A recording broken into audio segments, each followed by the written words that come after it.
waxaanu garanay inaanu tarjumno ereyga la yidhaaho peace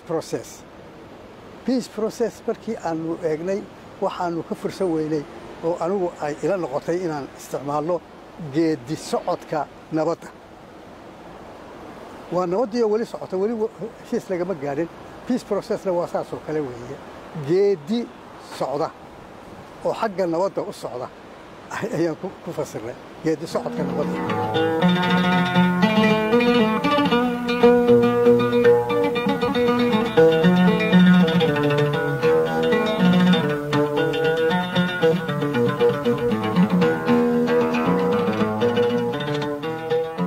iyo 70kii markii la soo gaaray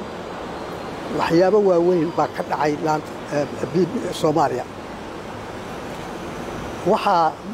la toogtay oo la dilay saraakiil sarsare oo uu madax ka ahaa Salaad Gabayre oo lagu helay dambi ah inay doonayeen dawladda inay afgambiyaan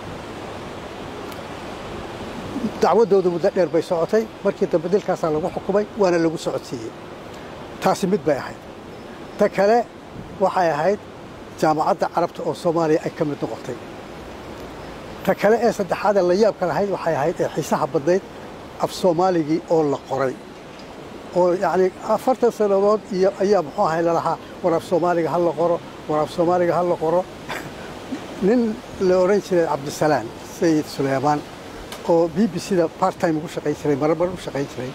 ayaa wuxuu oran jiray had iyo jeer war diinku markuu fartiisa qoro miyaynu qoraynaa farteena diinku fartiisa markuu qoro oo uu ka dhiidhiyo waxa taagan miyaynu inaguna ku dayanaynaa maxaynu qoran weynaa Soomaaliga wax ka weydiin marka sidee marka dadku waxay is weydiinayaan aad u akhrin jirteen wararka af Ingiriisi ku qoran iyadoo af Soomaali qornayn wax la yaab leh bay ahayd كنت فرحانة لحظات هذان أقولون نمكي كشقين BBC-da أو أي كم إذا هاين هذان أو كوشيرو محمد أبشر ولده أحمد فارح كاهن اسمه سجولة عبد السلام نلو أوريتشري أو عضوينا أو عربي وحكو برتي أو أوريتشري ألمانيا قلبية وحال الله يسوى شيء كاسو كانوا أوريتشري مركا نمكاسي وحي سمين شرين warka ayaa waxa lagu siiyay Ingiriis marka lagu siiyo far lagu qoraa ma jirto boogtahay uu xafidaya 2 saacadood buu haystaa stuudiyaha inta ka hadhay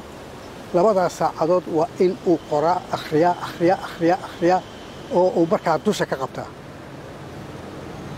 dusha markuu ka qabto ayuu stuudiyaha tagaya waa live wax kasta laba duubayo markaasuu sidii uu soo xafiday ayuu u sii daynaya oo markaas aan khalad lahayn oo aan shaki lahayn oo hakad lahayn markaas la oranaya war nimankani maxay sameeyaan maxay ku qoraan fartooda afkooda afka farta ay akhriyaan maxay ku qoraan waxba kuma qoraane waa maskaxda waxaa jirtay in laanta af Soomaaliga BBC-da ka sokow in dadka aad xog siisaan oo akhbaar u soo gudbisaan in sidoo kale dhinaca luqadan ay ahayd meel wax laga barto erayo badan oo aad curiseen oo adigu ku dhaada samaysay baa jira nimanka dhalinyarada ahi anigu aan ku jiro inkastoo af Soomaaliga iyagu fiicnaa Ingiriisiga iyaga ayaa daciif ahaa waxoogaa qaarkayo oo iyaroo wax ku qaban karayna waanu raqiinay laakiin abqari ma ahayn marka erayo fara badan baa soo maray waxaan ku ereyga aan bilaabay inaan tarjumo oo af Soomaali aan ka dhigo wuxuu ahaa the Commonwealth waxa weeye dalalkan maaragtay Ingiriisku madaxda ka yahay isu tagay Asia Africa ale marka waxaan taas barwaaqa sooran baan u bixiyay common iyo wealth يا برواق الصورن برواق ذي سو أي قيب سنة يعني دلالك برواق الصورن أرجع زوهير قلي مركب هو هاي دد ضبا يا إمك استعماله أرجع برواق الصورن كإنجليزك وأنا بوحي تاسي أد وسي أفعلي وهو ناك سنتي تدكي عن إنجليزك أقولن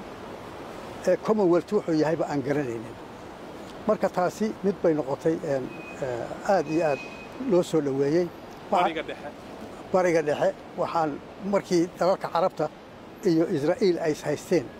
ee Mareykankiiyo ay soo dhaxgali jireen ee ay oran jireen muxuu ahaayay waa in aad muxuu ahaayay tanaasul samaysataan labadiiba oo aad arrintan dhammaysaan ayaa waxaa dhacday waxaanu garannay inaanu tarjumno ereyga la yidhaaho peace process markii aanu eegnay waxaanu ka fursan weynay oo anigu ay ila noqotay inaan isticmaalno geedi socodka nabadda waa nabaddiioo weli socota weli heshiis lagama gaadhin peace processna waa saasoo kale weeye geedi socda oo xagga nabadda u socda ayaan ku fasirnay geedi socodka nabadda taasna aad baa loo soo dhoweeyey oo ay u fiicnaatay waxaa kaloo jiray erey isna aad u fiicnaa oo yacni dalalka Latin America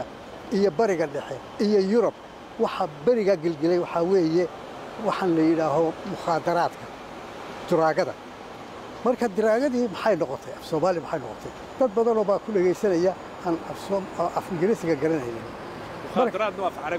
mukhaadaraadna waa carabi duraagana waa Talyaani iyo Latin iyo waxaas marka waxaan idhi war maxay idinla tahay haddaan idhaaho maandooriyaha maankii waa maskaxdii weeye dooriyahuna waa doorinaya wuu bedelayaa weeye waxa maskaxdaada bedelaya oo dhan ayaa mukhaadaraad aad oran karaysaa marka maandooriyahaas oo caan noqday markiiba ayaa ka mid ahaa waxyaabihii aan samaynay marka inaad xog siinaysaan ma ogiye waxaad u ahaydeen xitaa macallin dadku wax bara dhegaystayaasha haa waxaa kaloo jiray dee laantii af Ingiriisiga ka baro af Soomaaliga oo aanu had iyo jeer muxuu ahay sii day jirtay toddobaad kasta aanu sii day jirnay oo dadku ay dhegaysan jireen muxuu ahay barashada af Ingiriisiga